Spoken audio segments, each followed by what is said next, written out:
बच्चों, आज मैं आपको पढ़ाने जा रही हूँ आपकी कक्षा का पाठ 2 पद, जिसकी लेखिका है मीरा। उसके प्रश्न उत्तर।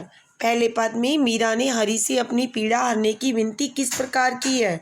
तो उत्तर है, पहले पद में मीरा भगवान श्री कृष्ण से द्रौपदी, भक्त प्रहलाद और ऐरावत हाथी की जिस प्रकार रक्षा की, उसी प्रकार अपने दुखों को दूर करने की विनती करती है।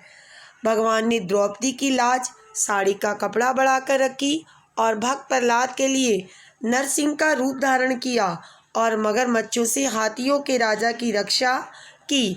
मीरा इन्हीं के जैसे भगवान से अपनी पीड़ा हरने की विनती करती है। दूसरे पद में मीराबाई कृष्ण की चाकरी क्यों करना चाहती है? स्पष्ट कीजिए। तो उत्तर है, दूसरे पद में मीरा कृष्ण की चाकरी उनके समीप रहने के लिए करना चाहती है। यदि वह श्री कृष्ण के समीप रहेगी तो उनके लिए बाग बगीचे लगा पाएगी, रोज उठकर उनके दर्शन कर पाएगी, उनका सिमरन कर पाएगी, भजन कीर्तन कर पाएगी, जिससे उसका भक्ति भाव का साम्राज्य बढ़ जाएगा।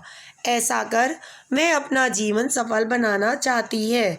प्रश्न नंबर 3 है, मीरा ने श्री कृष्ण के रूप सौंदर्य का वर्णन कैसे किया है?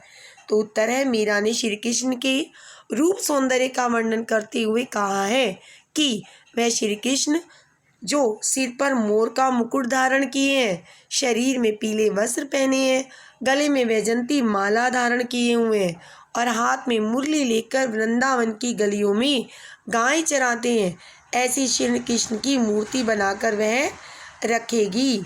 अगला क्वेश्चन है, मीराबाई की भाषा शैली पर प्रकाश डालिए। तो उत्तर है, मीरा ने अपने पदों में हिंदी, गुजराती, राजस्थानी और ब्रज भाषा के साथ साथ खड़ी बोली पंजाबी और पूर्वी भाषाओं के शब्दों का प्रयोग किया है। उनकी लेखन शैली भाव प्रधान है। उनके पदों में अनुप्रास, पुनरुक्ति, प्रकाश, रूपक आदि अलंकारों का प्रयोग किया गया है। पदों में भक्ति रस है, इसलिए उनके पद आज भी गाए जाते हैं। क्वेश्चन नंबर 5 है, वे श्री कृष्ण को पाने के लिए क्या क्या करने को तैयार है? तो उत्तर है, मीरा श्री कृष्ण को पाने के लिए उनकी जोगन बनने को तैयार थी। इतना ही नहीं, अगर श्री कृष्ण अपने दर्शन आधी रात को जमुना के किनारे देने को तैयार थे तो वे वहां जाने के लिए भी तैयार है। वे श्री कृष्ण के समीप रहने के लिए, उनकी दासी बनने के लिए तैयार है। ये सभी बातें श्री कृष्ण के प्रति उनके असीम प्रेम को दर्शाती हैं। बच्चों, कुछ पदों का आपने काव्य सौंदर्य भी लिखना है। सभी का अर्थ आप जानते हैं तो आप आसानी से कर पाएंगे। एक पद का अर्थ मैंने आपको स्पष्ट करके दिखाया है, इसी तरह बाकी भी पद कर लीजिएगा।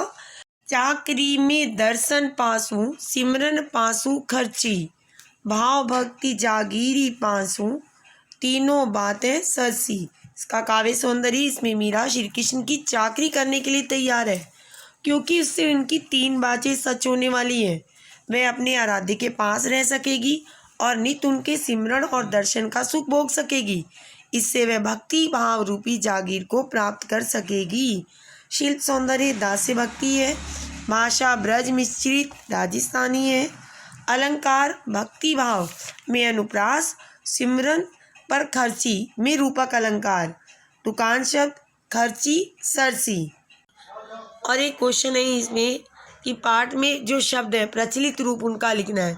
जैसे चीर, चीर को कहते हैं वस्त्र, बूढ़ता डूबना, धरेओ रखना, लागिस्यू लगाना, कुंजर हाथी, घण घना बहुत, वृंदावन वृंदावन ऐसे लिखा जाता है, सरसी अच्छी, रहसु रहना, हिवड़ा हृदय, राखो रखना, कुसुम्बी लाल।